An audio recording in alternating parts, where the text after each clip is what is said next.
Hello there, and thank you very much for opening up this video. I really do appreciate it. For those of you who don't know me, my name is Bond, Dr. James Bond. I'm a health and fitness expert, and I work with people to improve their quality of life, particularly those who want to lose weight. What makes my service different is that I'm the only doctor qualified personal trainer in the north of England, and therefore I can take on cases that other fitness instructors cannot or will not dare.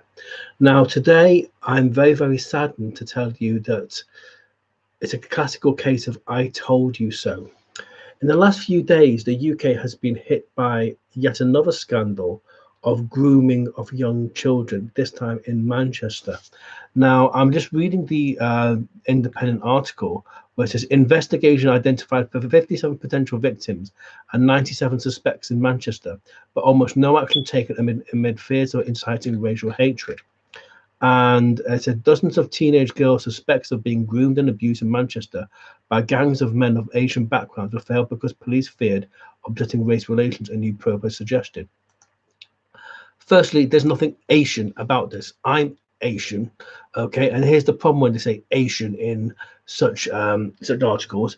It means that people of Hindu, Sikh, or Buddhist background from or even Chinese could actually be thumped and have been threatened physically and verbally for just calling me a terrorist or a groomer or a rapist or paedophile. Call a spade, okay? Now, the thing is, they are not Asian. They are Pakistani Muslim people, okay? When in the 1980s, when there was the big scandal of football hooliganism, the media didn't say European football hooligans. They said English football hooligans. And that's just it. Now, the thing here is, before I go anything any further, I must emphasize that this is a minority of people of Pakistani background, okay? I have many decent friends of Pakistani background, Muslim background, who are very hardworking, tax-paying, law-abiding citizens. I personally know 7 who are GPs, family doctors, who on the night of the Manchester terror attack got in their, donned their white coats, got in their cars, made their way to the local hospital, and helped with the wounded, and they never put a pay claim in. They're good people, okay. And the problem here is the idiocy of a small minority makes it harder for everyone else, okay. And these good people have been discredited because that I know of many Pakistani Muslim taxi drivers who on that night turned off their meters and drove people home to safely for free. I remember myself being at the London bombings of 7th of July 2005. What actually happened was there was chaos. My dad and I got into a taxi, an Islamic taxi driver who basically took us to Euston Station for free, okay, as part of his zakat, which is their charity thing. Anyway, let's go back to this point. Back in 1999, I was a medical student at the University of Sheffield. By December of 1999, I had done 4 attachments at Rotherham General Hospital, and I had noticed a hugely disproportionate number of women and children coming into hospital after being molested by men of a certain ethnic background. Now, by this time, I'd done a research-based degree, and I totted up the numbers. And if you compare the proportions, it just didn't make sense. Okay, there was a hugely disproportionate number of women and children being molested by men of Pakistani background. Now, I come from that background, and I know how, well, of an Asian background, and I know how these people are raised. I had friends of Indian background who at the time believed that white women were there for the taking. I remember when I was a first-year medical student, I was going out with a Welsh girl, and there were quite a few Asian people saying, you know, you must taste lots of white women. They're just there for you to sow your royal oats because you'll go out with a gory and then basically settle down with a nice girl from India. You know, I thought, no, not into that. I even had some saying that by going out with this young girl, you'll be polluting our race, believe it or not. And I used to get that quite frequently. Whenever I was a student, whenever I used to go out with a white girl, I would frequently get Asian men saying to me, "You're polluting our race if you have children." Like hell, they're like thumping them. Anyway, what happened when I noticed this disproportionate number? I actually wrote a scientific paper and I submitted it to the British Medical Journal and the South Yorkshire Police. And I said, if we did nothing, then within a generation, there'll be a huge explosion in the number of such cases. Now, here's the thing. I've proven to be right. Look at Rotherham, look at Rochdale, look at Telford, now Manchester. Where else is it going on?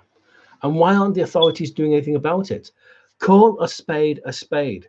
Race or religion should be irrelevant in these sort of things. Okay, as my late grandfather, who was a criminal lawyer, used to say, if you committed the crime, you do the time. Okay, it was that simple. They've committed an offence, hang them out to dry. It's as simple as that. Okay, they should be punished for it. Now, the harsh reality is that there is a small number of people of Pakistani Muslim background who think it's acceptable to rape and groom young girls.